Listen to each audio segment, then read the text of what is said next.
President al-Assad issues Decree number 25 relating to the annual fiscal budget of 2014 with an amount of 1,390 billion Syrian pounds.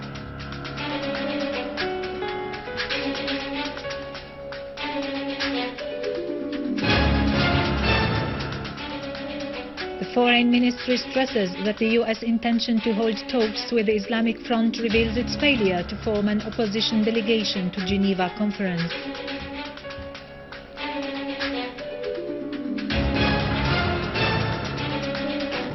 Units of the Syrian Arab Army continue firm advance in Adra city.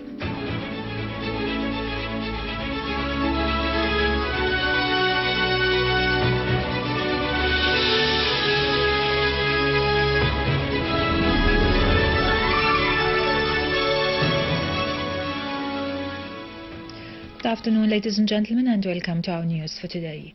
President Bashar al-Assad has issued Law number 25 specifying the appropriations of the state's general budget for fiscal year 2014 amounting to 1,390 billion Syrian pounds.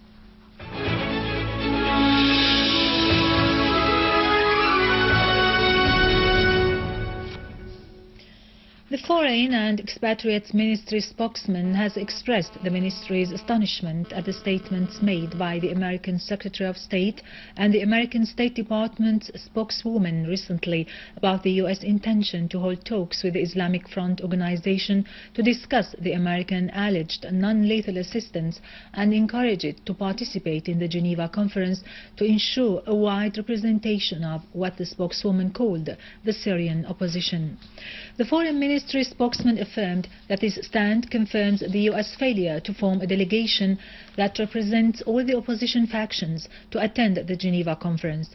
It also contradicts the U.S. responsibility to implement UN Security Council's resolutions on combating terrorism and contravenes international undertakings not to give the terrorist organizations the chance to participate in the conference's meetings. The spokesman added that the Islamic Front, which comprises a number of armed terrorist organizations, share with Jabhat al-Nusra the same thought, strategy and objectives. One of the Islamic Front leaders, Zahran Alloush, the Foreign Ministry spokesman said, has defended the relationship with Jabhat al-Nusra, internationally categorized as terrorist and linked to al-Qaeda organization. The Foreign Ministry spokesman referred to the involvement of the Islam Army, the largest battalion of the Islam Front, in executing Adra massacre on January 11, 2013, which claimed the lives of 100 citizens. The Foreign Ministry spokesman said the USA should have read the Islamic Front's charter before deciding to confer with it.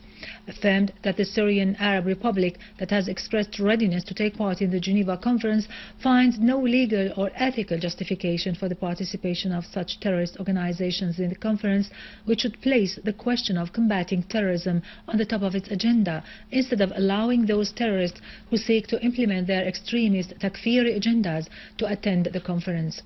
The Foreign Ministry called for the immediate stop of all support offered to the terrorist organizations.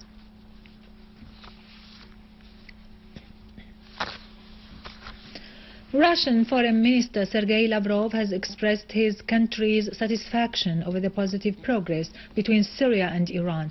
Addressing the Russian Federal Council, Lavrov said the elimination of the Syrian chemical weapons was going on as scheduled. He stressed that the second phase of the plan required the unified work of a number of states, calling on all sides to combine efforts to combat terrorism and extremism. The Russian Foreign Minister said settling the Iranian nuclear file should lead to reconsidering the missile shield deployment plans in Europe. Russia has sent 40 tons of humanitarian aid to Syrian displaced families in Lebanon who were forced by terrorist groups to flee their cities and towns. The Russian Ministry of Emergency Affairs dispatched plane to Beirut International Airport loaded with different types of foodstuff, blankets, sugar and tents. The Russian ministry has already sent 2 planes to Latakia Airport carrying 44 tons of humanitarian aid to displaced families, stressing that only a political solution in Syria can alleviate the suffering of those affected families.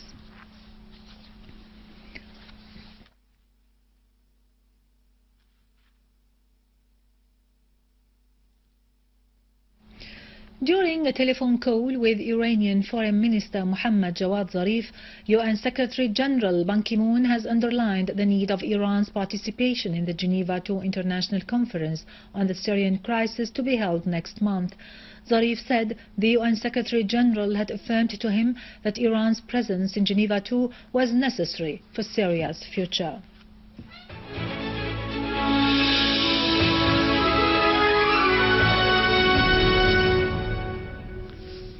Welcome back. The Syrian Arab Army continues to advance successfully in Adra workers' town in Damascus suburbs, tightening control on several residential buildings after eliminating a large number of terrorists.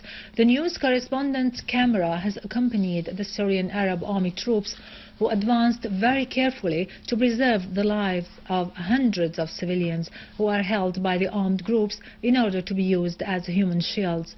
The Syrian Arab Army units also cut off the road of supplies for the terrorists who are inside the city and who have been completely cordoned until the area is fully cleared by the Syrian Arab Army.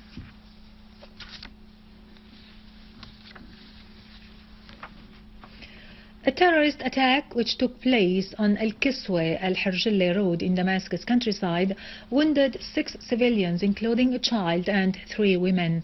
A source at the police command of the province told Sana reporter that terrorists remotely detonated an explosive device they had earlier planted in a garbage container in front of a car maintenance workshop on Al-Kiswe road.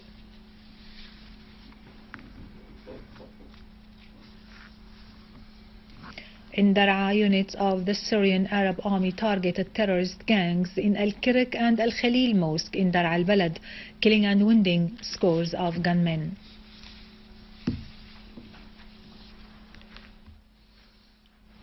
In Homs, Syrian Arab Army targeted several terrorist hideouts in the neighborhoods of Al-Hamidiyeh and Al-Wa'ar and near the vegetable selling outlet in Al-Rastan, killing many terrorists and injuring others.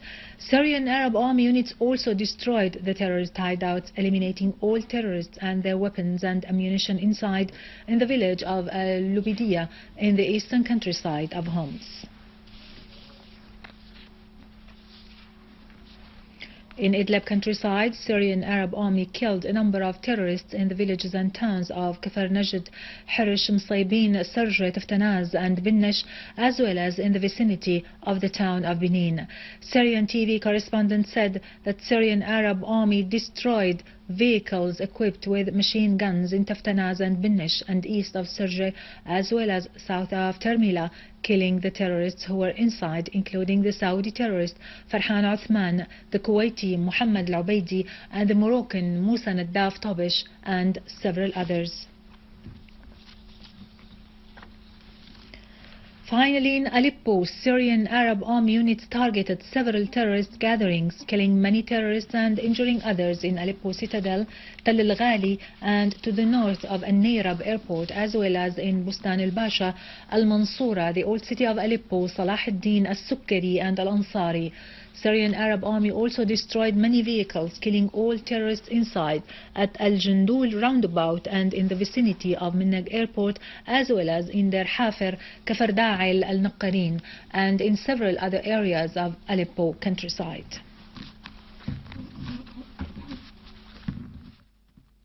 With this, we end our news for today. Thank you for watching. For more details about Syria and the region and to view this bulletin again, you can always visit our website in English, syriaonline.sy. Now to latest business and market news with Vani Genjan, but after a short break.